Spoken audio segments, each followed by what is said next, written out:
CNN has learned the White House has fired multiple administration officials after the president met with a well-known far-right activist. That's right. That activist is Laura Loomer, who you see there in red. She was seen there at the White House yesterday greeting Commerce Secretary Howard Lutnick. Very much so there. CNN's Elena Treen outside the White House for us. Elena, your sources say Loomer urged Trump to terminate these employees. Can you tell us who they are, why they were let go? Yes, the mainstream media is freaking out after Laura Loomer visited the White House the other day. When you take a look at this, several members of President Trump embattled National Security Council have been fired on Thursday per a U.S. official and a second source familiar with the issue. Extremely concerning. Laura Loomer sent a tweet out like there are still people leaking information on what is going on inside the White House. I don't know if you've seen it. What are you learning? Well, as you said, Wolf, the White House has fired at least 3 members of the National Security Council, all staff of National Security Advisor Michael Waltz. And it does come after that Oval Office meeting yesterday between President Trump and Laura Loomer, as you mentioned, a far-right activist. She's someone who has once claimed that 9/11 was an inside job. I'd note that they've had a close relationship in the past, but there's many people who are also very close to the president who have, in the past, urged him to distance himself from her. But look, Loomer, we are told, went into that Oval Office with a list for the president, essentially arguing that many different members of the National Security Council were not loyal to the president. I was told that these 3 different firings were a direct result of what Loomer had told the president, what she had divulged to him during that meeting. The 3 officials who we know who are fired, but again, this is at least 3, include Brian Walsh. He is a director for intelligence. He's also a top staffer, or was a top staffer for now Secretary of State Marco Rubio, but for when he was a senator. Also, Thomas Boudry, a senior director for legislative affairs who previously worked in Waltz's congressional office. And then also David Feith, the senior director overseeing technology and national security. Now, of course, what we have to note as well that this all comes after there's been a lot of scrutiny of National Security Advisor Michael Waltz following his role in creating that signal chain, the story that really blew up last week. We know that behind the scenes there's been a lot of frustration, including from President Donald Trump himself, with Waltz and some of the handling of that. So there could be more firings. We know that there's been some tension as well with Waltz's deputy, Alex Wong. We are told as of now he is not among, or we believe he is not among those who were fired. But more of this could definitely come following that meeting yesterday. Yes, when you take a look at this, Laura sent this out. If you work with the spies who lied for years, or while knowing what they did while on CIA payroll during the 2020 election to run cover for Hunter, you have no business being at the NCS. I'm committed to protecting Trump and his administration from bad actors. That is Laura Loomer sending this out.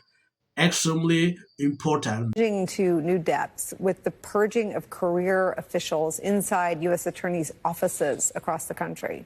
The New York Times reports that 2 long-term prosecutors were fired last week with 0 warning or heads up, and with only one explanation given. They were being fired on behalf of Donald Trump personally.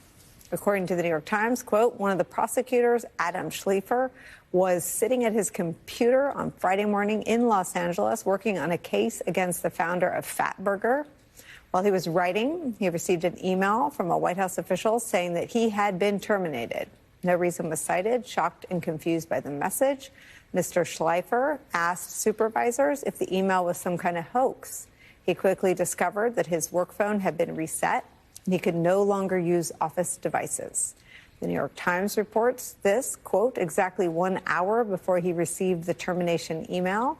The far-right influencer, Laura Loomer, posted on social media about Mr. Schleifer, calling him, quote, a Biden holdover.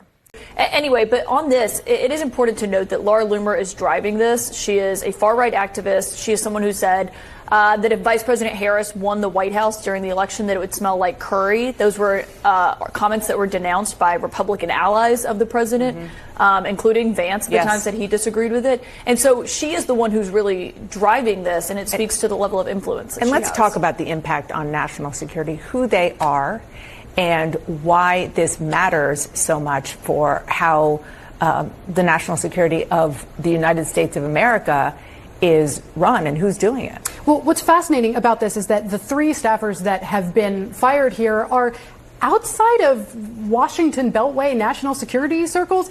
These are pretty anonymous people. They are foreign policy minds that have serious resumes, that have worked serious jobs on Capitol Hill, in the State Department, in think tanks. You know, these are people that are well known in national security circles because they are longtime practitioners of foreign policy, experienced in making that kind of policy. These are the people that are sort of engaged in the nitty-gritty of actually designing national security policy for the president. But they're not big public figures. You know, they're people like Brian Walsh, who was who ran intelligence programs for the White House, who formerly worked for Senator Marco Rubio when he was chairman of the Senate Intelligence Committee. You had a senior director who worked on technology issues for the National Security Council, and you had the head of legislative affairs for the National Security Council. So again, not people that are sort of big public names that you're hearing on cable news all day long. And I think it really speaks to this kind of lesson that the president felt that he learned out of his first administration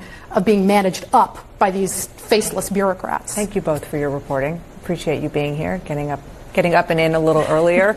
We'll be right back. Don't go anywhere.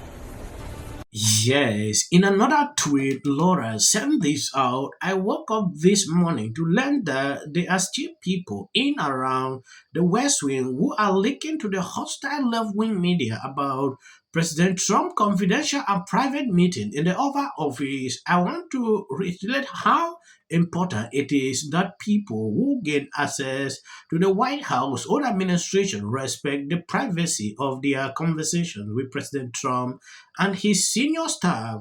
Out of respect for President Trump and the privacy of the office, I'm going to decline on divulging any details about my Oval Office meeting with President Trump. It was an honor to meet with President Trump and present him with my research findings. I will continue working hard to support his agenda, and I will continue reiterating the importance of and the necessity of strong vetting for the sake of protecting the President of the United States of America and our country. So, when you see the mainstream media melting down about this lady, it is extremely important to look deep into it. Laura is doing a lot of work, and it seems to contradict with liberal media. They don't like that. Though sometimes I disagree with her, but what she did here, I'm not clear if she put up some information to the White House that led to the termination of these people. We don't yet know. Long run, we're all dead. Short run matters too. Nobody knows what the impact of these tariffs is going to be on the economy. Anyone who says there may be a little bit of pain before we get things right need to talk about farmers who are one crop away from bankruptcy. The consumer wins when the price is the lowest price. Tariffs raise prices, and they're a bad idea for the economy. Yeah. Those are Republicans. Yeah. It is a bad idea. I'm sorry. You know, and again, you know, if things were done in such a way where you could follow the logic, I would be all for it and say, oh, I really don't like this or I like that. That's fascinating about this guy is that every Nobel Prize winners in economy are saying this is a bad idea. He knows nothing about the economy. He knows nothing about history because they tried this in 1930, and it made the Depression, the Great Depression, worse than ever. So he just decides, as a narcissistic disorder would, I know better than anybody. Forget about the economists who know better. Forget about people who know history.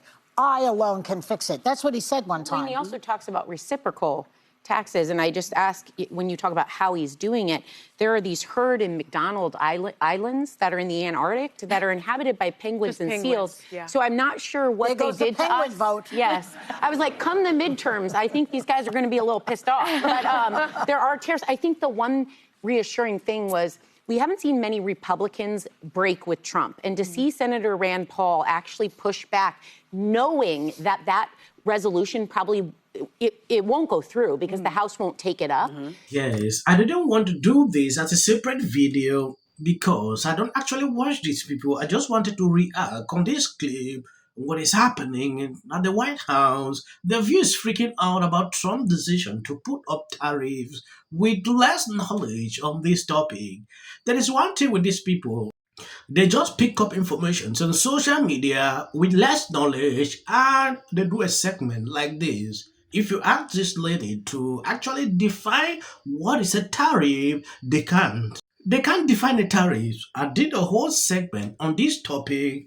If you've been following Kenya, you realize my first video I posted was about this. You can check. And that, I think, was also a very big win. So This is CNN. They are still in shock. Thank you guys for always being there, sharing all my videos. God bless you abundantly. And please remember to always share the videos because the channel is not getting recommendations. And the only thing we can solve it is by massively sharing the videos. If you get my notification, and always check if you are subscribed and your notification because these people are crazy. If you see clips after this, that is just for the YouTube algorithm. You might have been watching my video, seeing that you can end here, no problem. About emergency management and they don't care about free speech. Dribble his genius. Fired as host of this year's White House Correspondents' Dinner. The Correspondents Association president, Eugene Daniels, said the decision was made to take the focus off the politics of division and concentrate on honoring outstanding journalists. The Trump administration is not scoring any points in international diplomacy these days. Duh. Vance up. It looks like the Trump administration isn't exactly getting the hero's welcome. The fact that the Americans finally realized what the reality was, namely that if they had come here to nuke as planned tomorrow, they would have been met with riots. This is a Fox News alert, a crushing blow for Democrats who had hoped against hope. Brad Schimmel, that has included Elon Musk pouring tens of millions of dollars. I think you saw a repudiation of the fact that... I do think the Republican takeaways tonight are going to... The margin right now, Randy Fine in the lead with 53.7% of the vote against. My problem is more with these Democrats. Said about him. And talks a lot about that. Although some people have. Dinner. The whole dinner, the tour around the White House, it was... Barr's a big, supporter of Trump's stance on the border. Just a little bit on the five. That's kind of how politics should be. We came to dinner, me, Bill, Dana White, and at the end of the month, taking